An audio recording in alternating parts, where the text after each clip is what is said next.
Jai Baba. And welcome. Thank you. We're very excited to have Bill here again. Every year it's such a treat. And we got all his gorgeous books here that he's willing to sign afterwards, and we got some refreshments for everybody. And let's welcome him. Jai Baba. Hey, welcome. You mean now I've got to talk? Yeah, that's it. You're being filmed, you know. Oh, yes. I feel nervous now.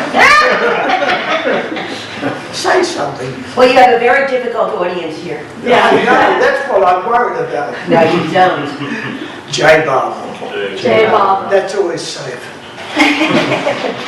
All right. No, I've had a little story in my mind, and I haven't told it, and it's sweet. It's only short, but it also reminds me of the Jessawala family, of Bindra House, Guy Mai, and Papa I remember seeing in '54, but that's all. Had no contact with him, but I remember him, this elderly man, helping Barbara out of the car, there's been some so very funny stories about him. Anyway, that's beside me.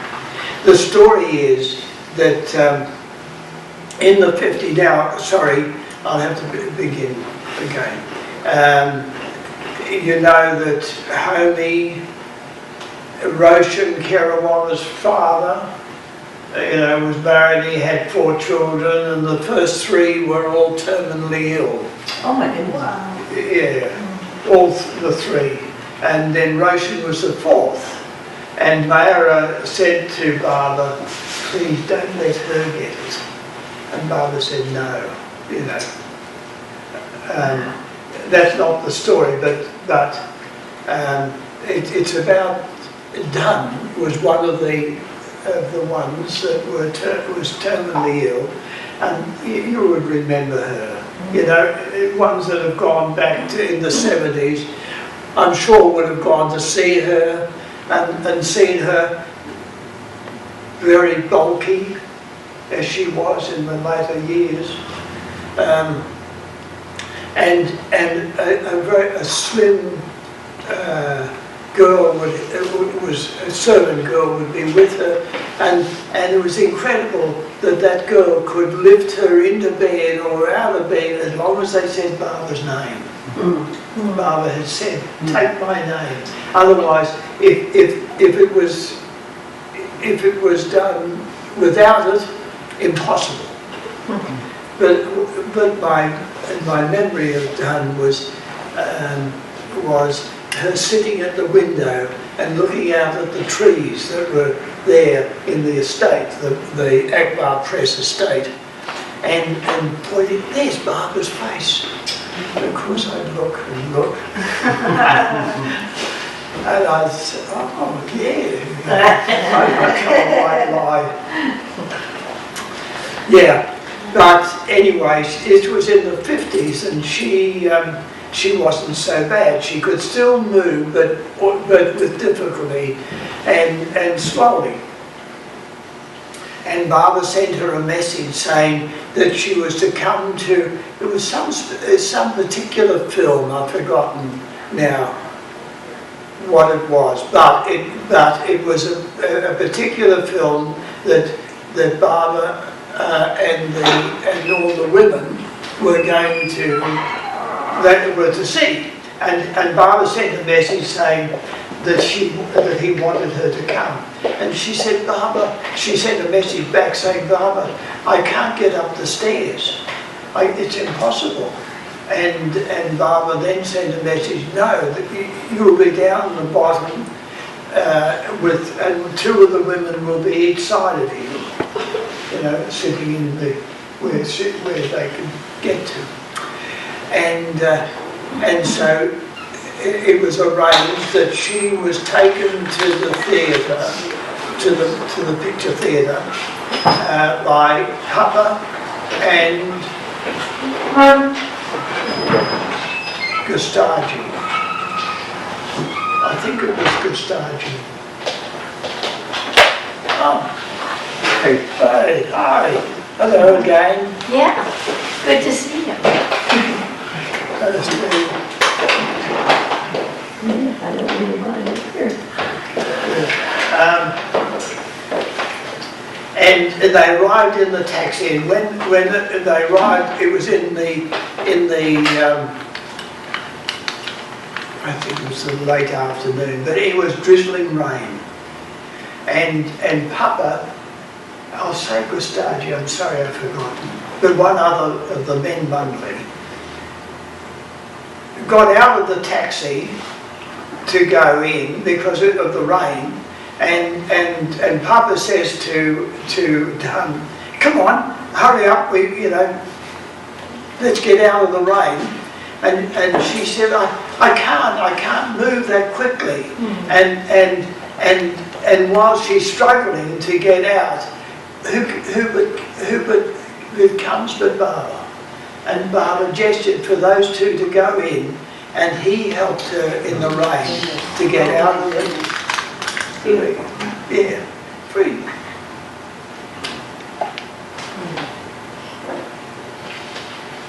Yeah, it's just, I found it very touching. And anyway, so that sort of reminds me of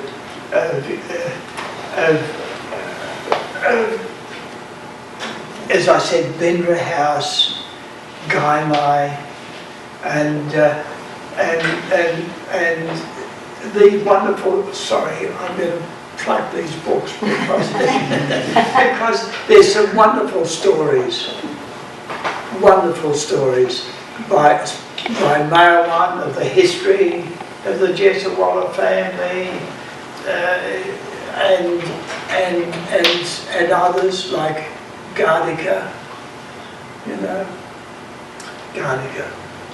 What flashes into mind is Gardika is dying of cancer. Baba told everyone, don't tell him that he's going. He was ill and suffering, and all he could say to Baba when Baba had him there at Marazad for a period towards the end, he would say to Baba, Baba, I want to spread your message, which is what his whole life had been. He brought so many, especially of his cobbler class, the backward class in India, so-called backward. But they were cobblers. He was from a cobbler family, and he brought so many. But Baba, I want to be well so that I can spread your message. Anyway, when he departed from Marazad, Baba had all the men Mundali gathered, and as he departed, they all shouted out, called out, "Hail to the jewel of the crown of the king." Isn't that beautiful? Yeah. Anyway, it's in these books. Anyway, what I wanted to, I can't help. I always think, whenever I think of Gaimai, what a wonderful person she was. I always think of this particular, this opening of Mayawan's reminiscences in this particular book. As soon as beloved Baba arrived for his summer stay at Guru Prasad, he said to drive straight to Bindra House as he wished to see Gaimai. The household was at the time busy preparing Baba's food, and his arrival was totally unexpected on this his first day in Pune. As soon as they heard the horn of Baba's car, they rushed out, and to their utter surprise saw Baba being helped out of the car. Baba embraced Gaimai and asked if she had received the letter he had asked Eruch to write. Baba continued, "Of late I have been remembering you often.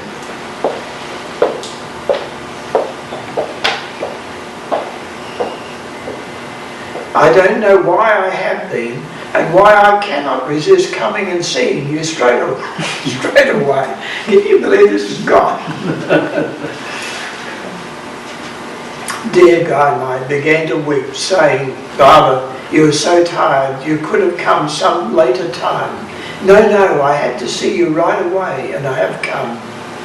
Perhaps it was simply his response to a hidden call of her heart, as it happened sometimes on tours when he would visit a place, a home, that was not scheduled.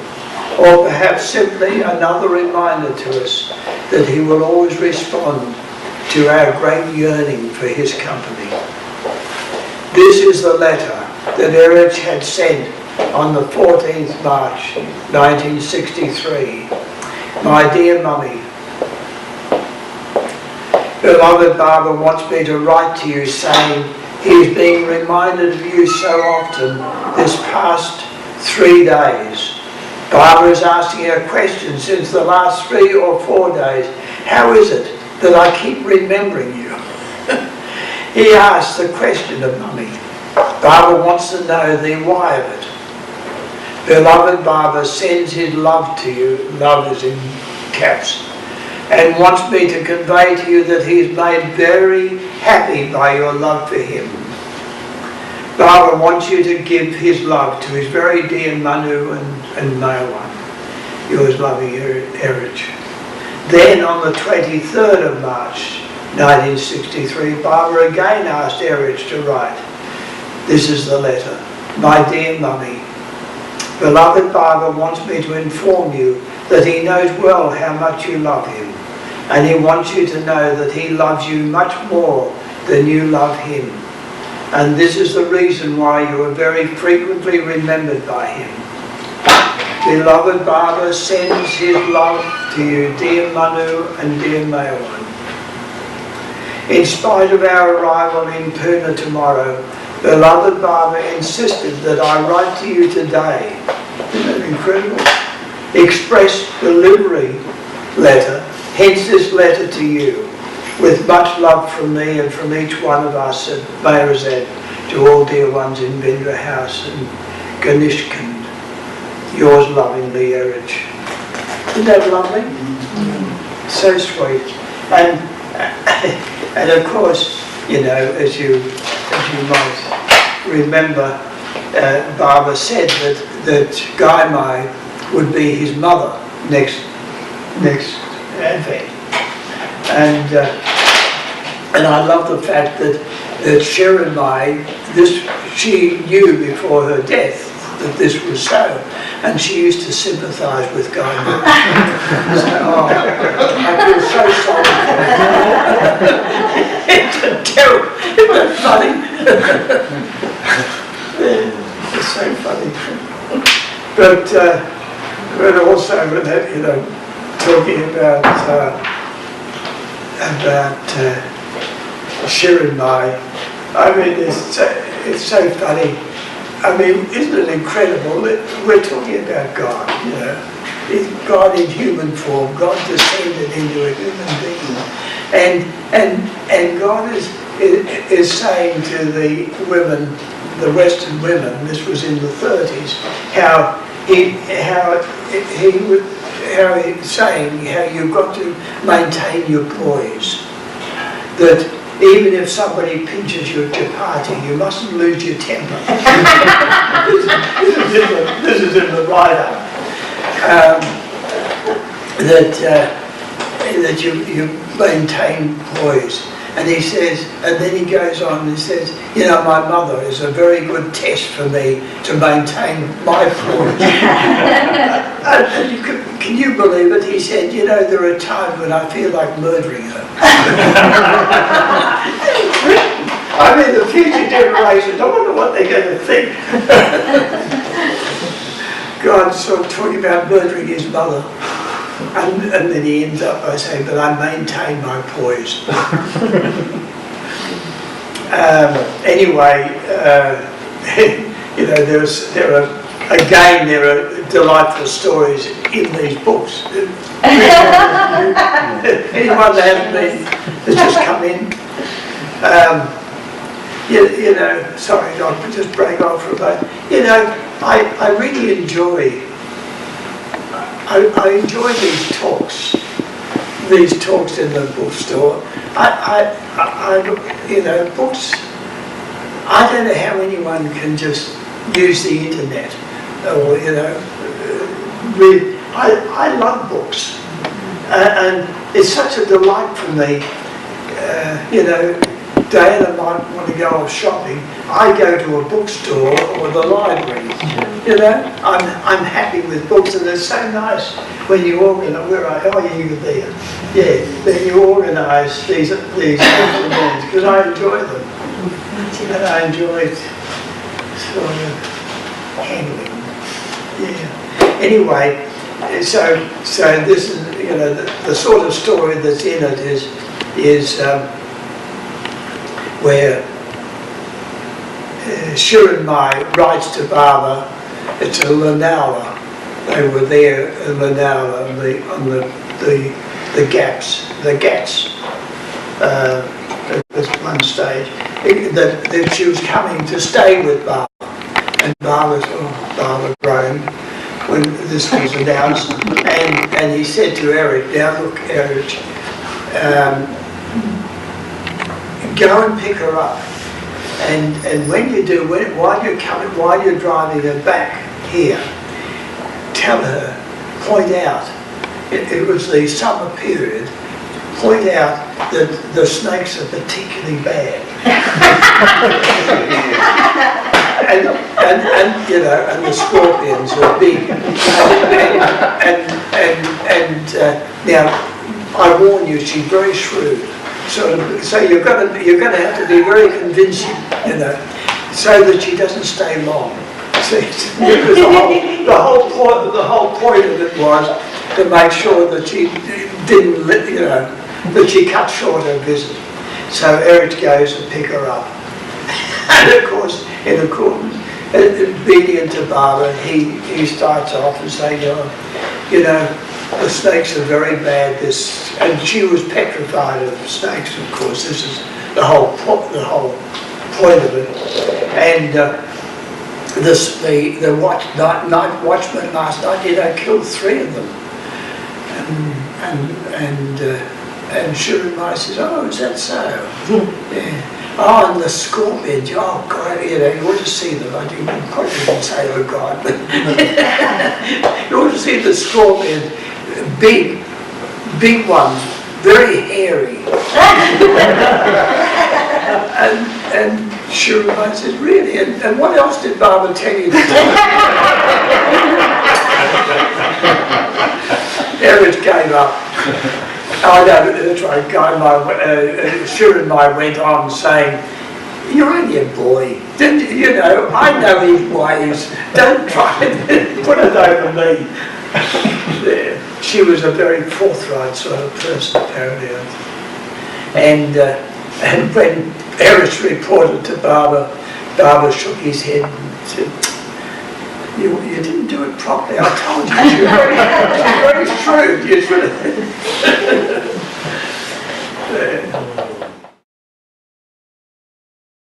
And then that reminds me, in saying that reminds me of that incident where, see, Guy Mai loved Barbara so much. All she wanted, as soon as I arrived at Bindra House, for example, I stayed often with them.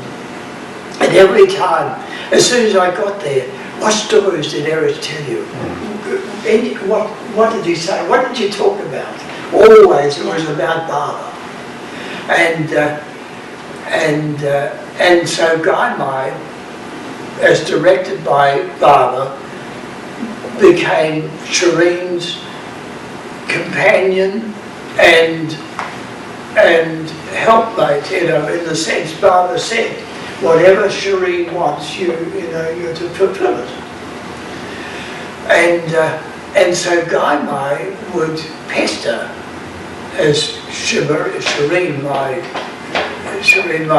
would put it, pestered her for stories of Barbara growing up, Barbara in his childhood, you know, and Shireen would tell her. But this went on over the years. And Shireen got more and more irate. How many times do I have to tell you these stories? Why do you want to keep on? I mean, you know, and she became upset. And of course, at a certain point, while she's going on to Guy about this, the door opens as Barbara, and Barbara, what is it? What's wrong? And Shireen says, oh, Barbara, she's always pestering me for stories of you growing up, of your childhood, and I've told her so often this about it. And Barbara said, well, go on doing it. My stories are ever fresh. No matter how often it's said, they're always fresh. And that's why I was delighted in, I never mind how many times I tell the story. And in the same way, of course, I mean, I suppose it's natural, in the same way like that dear soul of the pilgrim that at my talk, who suddenly said after I'm talking, and she suddenly says, who are you? And so I didn't mind. I then told her who I was, but in the sense that meeting Barbara, and I told the whole history, the whole meeting again, and how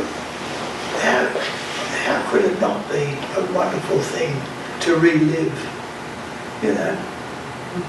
Seeing Barbara get out of the car.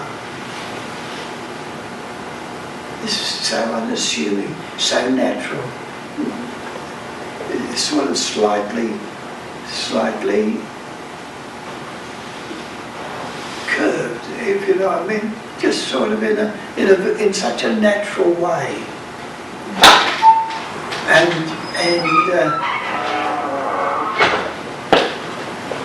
And yet, immediately, one becomes riveted on that figure. Sort of everything else sort of fades. All you're thinking of is that figure that's walking just sort of in such a natural way, just going slowly into the crowd, and how one's thoughts and eyes lingered as he disappeared, and then you know, Father turning round as he did suddenly, as though he remembered the 18 of us that had come to be with him, the Western men. This is in 1954, and Barbara suddenly, oh yes, it's as though he suddenly remembered that people had And now he's seated on the dais. He's seated on the chair in front of me, and we're seated on chairs in an arc. Isn't it funny? I can still remember. Yeah, it's so clear. And I remember looking at Barbara, I don't know, 10, 12 feet. It's hard to know, but a bit of a distance, a little bit of a distance. But I can remember sort of seeing the back of his head and the pigtail tucked into the coat, and while I'm watching, while I'm watching that, that's when it was as though he suddenly, oh yes, people have come to see me, and he turned round, and I assumed that he looked at the two that were on the left of me, but all I know is that when he looked at me, his eyes were, I tell you, were like two shafts. They were like two spears or shafts that went into me, penetrated. It was a shock, and I felt the shock through the body, and a sense of almost of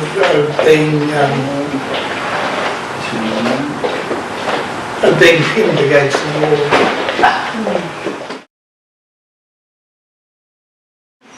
Bill, can I ask you a question? Yeah.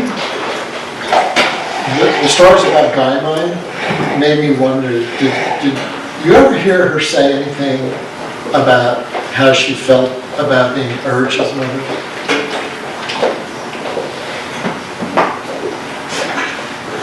I mean, would scold Eruch because of his, again, there's that, for example, that wonderful story where they return, as they always did. What was so interesting was with Father, that he always ate and slept at Bindra House, never his home. He would visit his home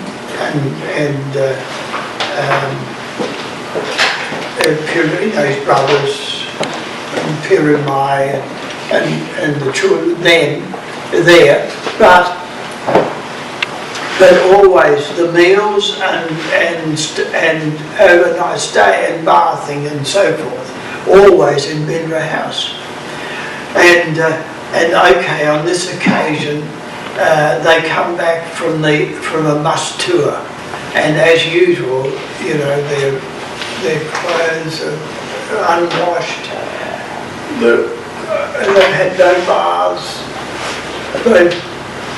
They have, who knows when they've eaten last. And they come into Bindra House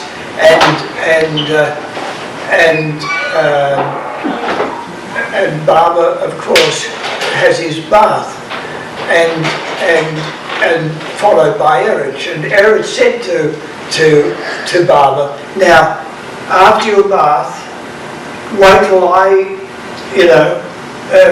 I've had my bath, and then we'll have breakfast.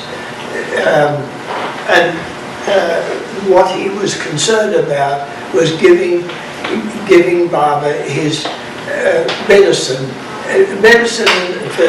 to settle the stomach. Baba ate always incredibly fast, and apparently not only fast, but in the process of getting it over and done with, as far as he was concerned, let's move on to work. It would be scattered, and the women would always put a large sort of cloth over him, over Baba, to protect his clothes. In the process of eating. But okay, Baba says yes, okay. Oh no, that's right. Sorry. Baba has his bath, and Eruch is waiting, and Baba said, no, have your bath. It'll be all right. I'll wait for you. And of course, and so Eruch was a bit suspicious about this, a bit doubtful, but agreed. And he had his bath, and while he's finishing his bath, he hears his bag drop and something broken, and he's calling out, "What are you doing? Stop it!" Whatever it is. And he hurriedly comes out, and sure enough, what had happened is Baba had his breakfast and had reached into the bag that Eruch carried with his medicine.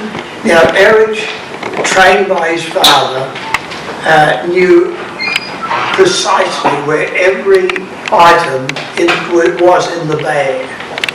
You know what I mean? So he could immediately take it, get it, and use it. Baba had looked for the medicine in the bag, and in the process dropped it. And Eruch, and as soon as it happened, Baba said to Guy Mai, "Quick, Guy Mai, clean it up, let's clean it up. He got down with Guy Mai, and Guy Mai saying, what do you mean, Barbara? And Barbara's saying, no, Eruch will be so annoyed with me. Can you believe it? Yeah, he'll get upset, he'll be so annoyed. Quick, let's clean it up. And of course, this is at the point where Eruch comes out and says, I told you not to touch it. And Guy Mai said, Eruch, how can you speak to Barbara like that? You know, she just could not understand. And Barbara said, Eruch is like my mother. You know, like a mother to me. He gets upset when things are not as it should be for me. He was implicated. But that reached a point, that sort of concern of Guy Mai's, that reached a point in 1958. And May once said, look, it may have been the fact that Papa had died that year. And of course this would have affected Guy Mai. Even though Papa used to get up, I'm told, at 3 a.m. and in a noisy way, and then after sort of doing his ablutions and whatnot, he would then recite the prayers in a loud voice. This is how he lived. He remained very devoted to Zoroastrianism, although he accepted Baba's avatar in the end. At first it was, he was not at all. Then it became sort of like an extraordinary man, and then finally accepted him. But anyway, they're a Guru Prasad, and Baba is departing back to Mayrazan, and Guy Mai, Manu, Roshan, Mawan, a little team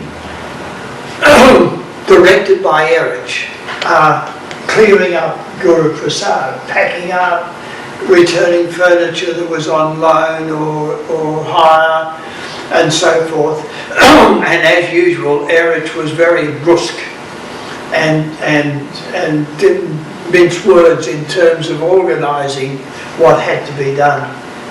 And Baba's sitting in, there's the big hall at Guru Prasad. There's a big hall where Baba would hold the darshan, the gatherings when people would come to see it, when he allowed people to come. And then there's a side room which was sort of like the Mundley Hall for Guru Prasad. That's where Baba would gather with just the Mundley and close ones. And Baba's sitting there, and Guy Mai walks past the doorway apparently, and Baba called her, clapped, and Guy Mai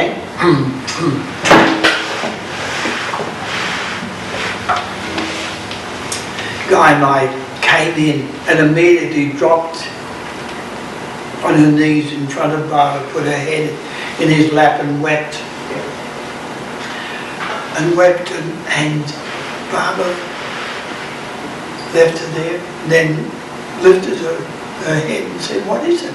Why are you so upset? And she said, Baba, Eruch is so brusque,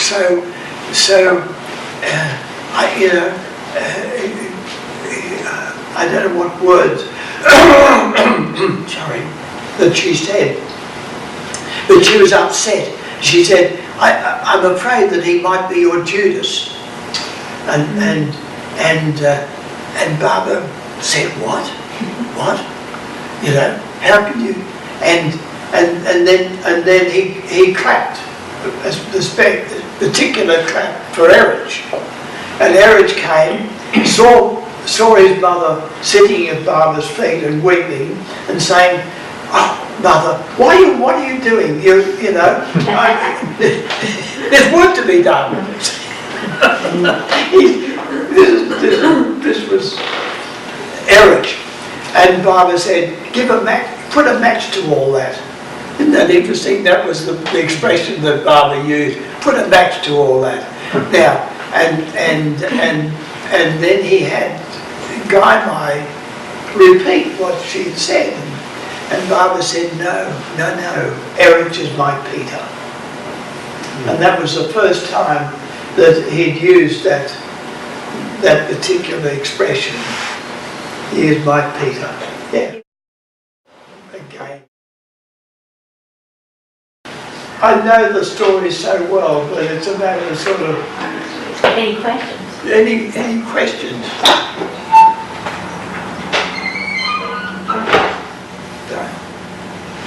All right. Well, Bill, if you read another story from that book, then I won't have to buy it because I've already read it. So, this one is too special. I mean, there's incredible amount of welcome. Bill, I have a question. I like that you were saying about how Baba moved so naturally, and you described when he was coming out of the car like that. Can you think of any other particularly strong moments of just his movements that were striking? Yeah.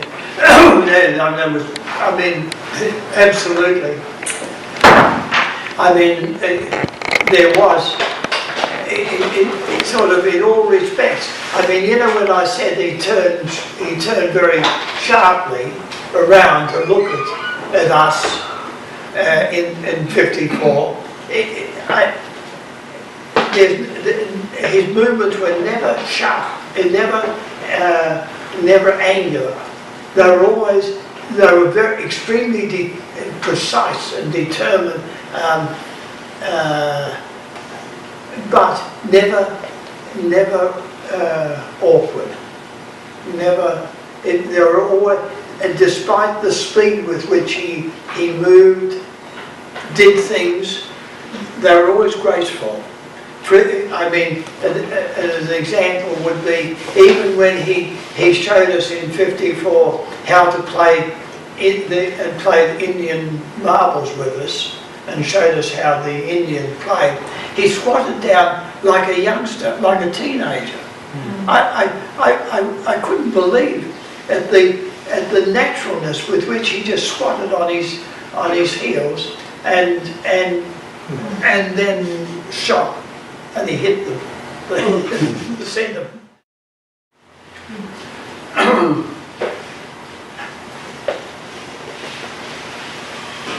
I went through this first period spent with Maya Baba, very serious and earnest, trying so hard to learn, to absorb, and tending in the end to be overwhelmed and overawed. Perhaps as a result, I only remember vividly this incident, that moment, this one and that one of Baba's multitude of expressions and moods, and of the plays of light and shade, humour and revealing drama that he constantly brought to life in our presence. Baba referred to me as a lad, and that was how I felt. Not at all sure how I got into this grown-up world. But at the same time I thirsted for it.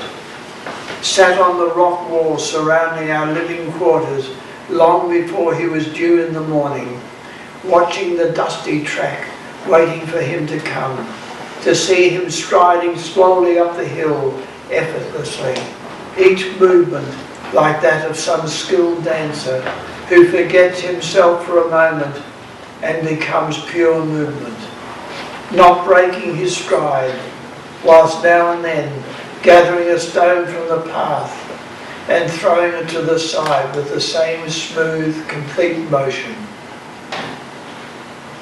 To watch absorbed and dwell on his slightest gesture was to see and experience beauty and awaken my heart in longing to serve him. I never saw a single movement of body, limbs or facial changes that did not prompt my heart to declare perfection and my mind to be baffled and say, he could not be other than God. But there's that movement of his was so beautiful. I used to just delight. I'd have to wait because he didn't know what time he would actually. We knew it would be around the 9 a.m. mark, but it might be earlier. So I'd get on the. It was broken wall in those days.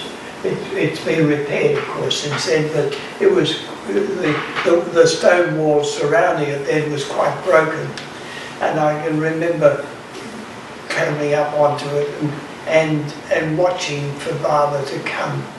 And you could see him because the trees were so sparse then. And you could see almost from the railway line. There was a patch where you wouldn't, then all he'd come in, the bend down the bottom, then you'd start be visible. And it was so lovely watching him. Yeah, and I was thinking of another time that I love to hear you describe is walking. I think in the 56 when he was in Australia about to leave and you were in the airport. yes, that was the occasion. I can remember. Of course, the terminals were it's quite changed. It's such an international one now, but then. It was so much more simple, and what I remember was quite a long lounge type room in the terminal, and what I remember is a row of chairs against the wall, and Baba was seated with us. We were all seated there. Excuse me. I think it was when Baba and the others were going down to Melbourne. And I was staying, I drove Baba in, but I was going to stay because we had no money. I had no money. My wife at that time, Joan, had gone down with Baba and various others. And she wanted to go down so that she could bring her mother, who lived in Melbourne, to see Baba, but I was there, and I remember Baba suddenly got up, and he walked up and down in front of us, like as he did in later years for his exercise in Mundley Hall, walking up and down in Mundley Hall. But on this occasion, I tell you, he flowed. I can still sort of see that the incredible movement as though his feet weren't actually on the ground. There was such incredibly smooth flow of his walking. And actually, I think that was the occasion, the odd occasion where I got one of Baba's looks. Before that, we got there was luggage, and I think there were 19, apart from Baba and the 4 Mundley, there were 19 of the Baba lovers from Sydney going down with Baba in the plane to Melbourne, including Joan. Anyway, I remember standing, and Baba happened to be alongside me, and we were watching the luggage being sorted out, and apparently it was a mess. I don't know what happened, but it was obviously there was a bit of chaos, and Robert Rouse, whom I'd asked to check it, to look after it, and 2 or 3 others were milling around, obviously having trouble. And Barbara shot me a glance, sort of, what am I doing? You know, as though it was my fault. Yeah. So one of those looks that made you want to sink through the floor, you know. All I can say is that, you know, I can well understand how you read at times how those men that were lions of men, nothing, they feared nothing, and yet one look from Barbara, they would dissolve into tears. Anyway, Barbara looked at me. I said, Barbara, I asked Robert to look after it. And Barbara smiled, and he then, the look became a smile, and he nodded, all right, okay. It was one of those occasions. This is the odd things, those sort of things you remember. And then what happened after that? You know, I have no recollection. And so forth, you know, in the space of the time one is with Barbara, there are certain things, certain scenes and moments where it really vivid. They're still with me so clearly, happily. I'm happy with, and yet at the same time, it can be also agonising, because I think to myself, oh my God, was I sitting in the seat of the car when Barbara got in, or was I standing as I should have been? I tell you, it mightn't sound much to you, but it's agonising to me. I can't bear the thought that I was just sitting there and I let God get in, you know. Mm-hmm. And I can't remember.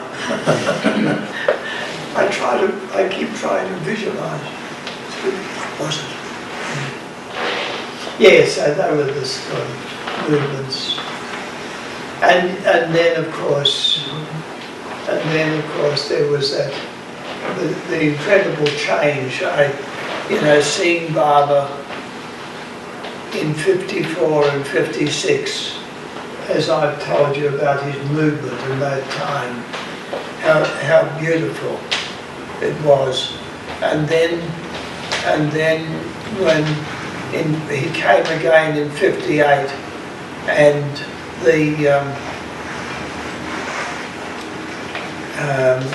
it was after the second car accident, and I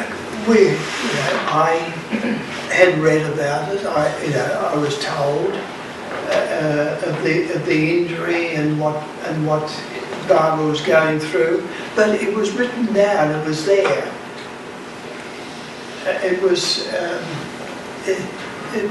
There was a certain distance, and then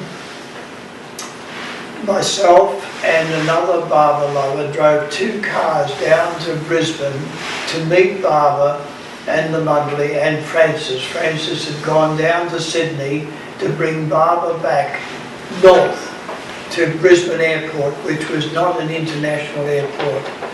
Barbara had to come into Sydney, and then from Sydney into Brisbane. And Brisbane was very much a country airport. There were no regulations. There were no gates and people, making sure you don't wander around. It was so free and easy, just like as I say, like a country airport. And we drove up. It was in the evening, and it was dark. This is 58. In 58, and we parked the cars we spotted an open gate alongside the terminal building, and it had a light over it, it was shaded, a shaded light. It had a shade on, and it cast a light, perhaps at the most 20 feet, I'd say, in front. In other words, at the most 40 feet diameter, 20 feet radius. And we stood there under the light, and the cars were just right behind us. So, in other words, when Barbara came, we could put him straight into the car and take him to the hotel where we were staying. And we were standing there, and I can remember so clearly the plane, the noise of the plane coming, landing, and stopping. And then there was absolute silence. It was incredible. Again, I remember now, I said something.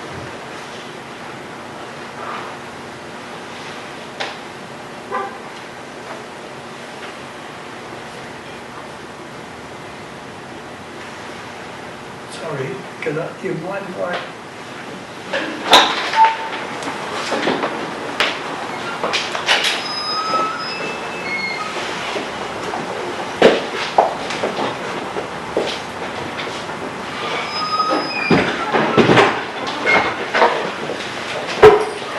Oh, I'm sorry, here it is.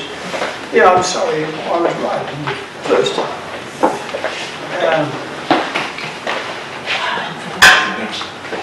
The early night was still, quite mild in temperature. Am I right? Is everyone...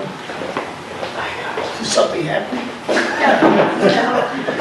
Barbara just came and went. Oh, damn.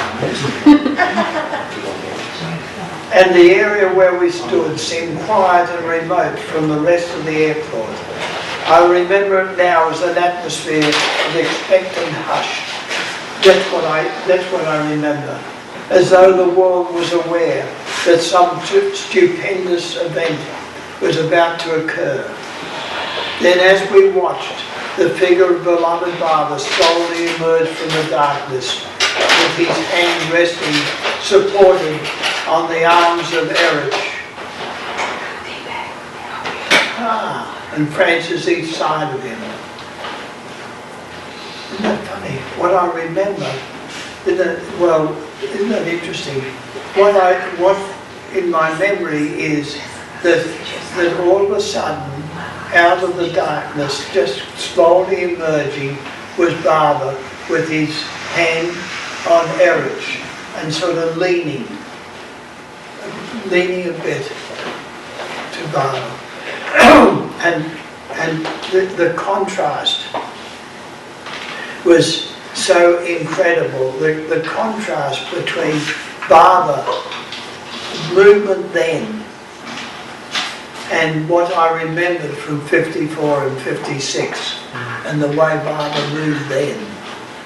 And I remember I just sort of was stunned, stood just mesmerized by this picture. And it was broken, and the impact was, the spell was suddenly broken with Eruch's voice calling, "Bill, come and greet your beloved." I then ran forward and was greeted by Barbara with a mighty thump on my back with his hand.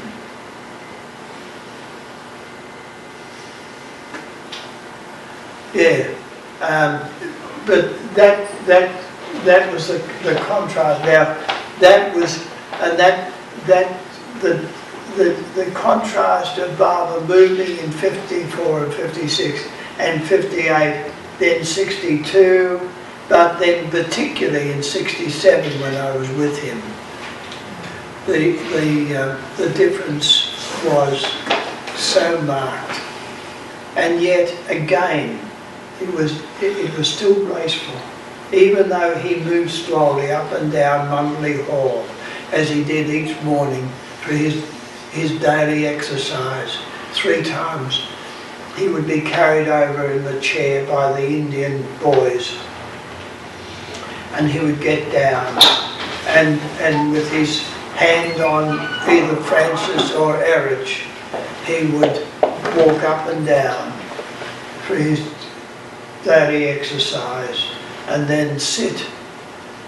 And with that, and as he sat, a gesture, I don't remember, obviously a gesture that meant we could sit, that we could then sit. We would be standing, just watching Baba.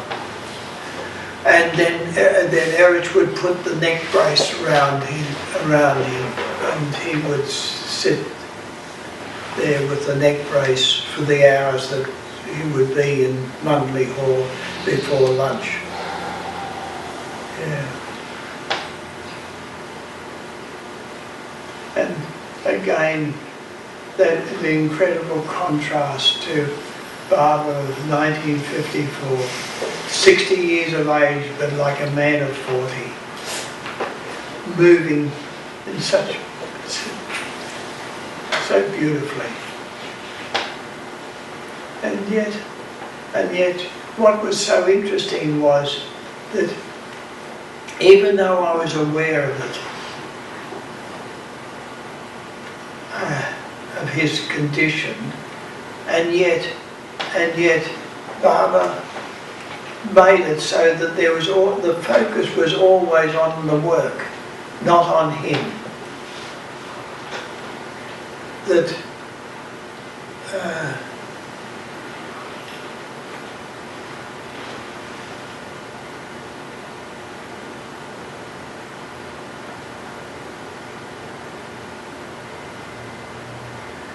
it was only when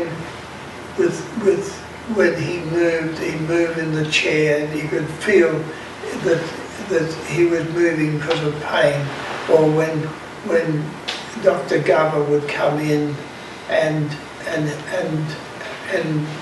say, which she did on occasion. Baba's temperature was 104 degrees during the night. And even when he came over, it was still 102. And Baba would say, but I came because Bill is here.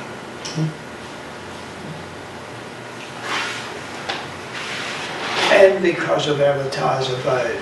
That was the work was very much, the period when I was with him then, was focused very much on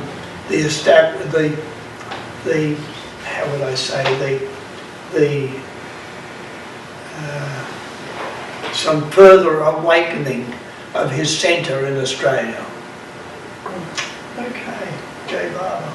I don't know what time, but I'm just thinking I'll go on talking. And there'll be no chance to buy these books.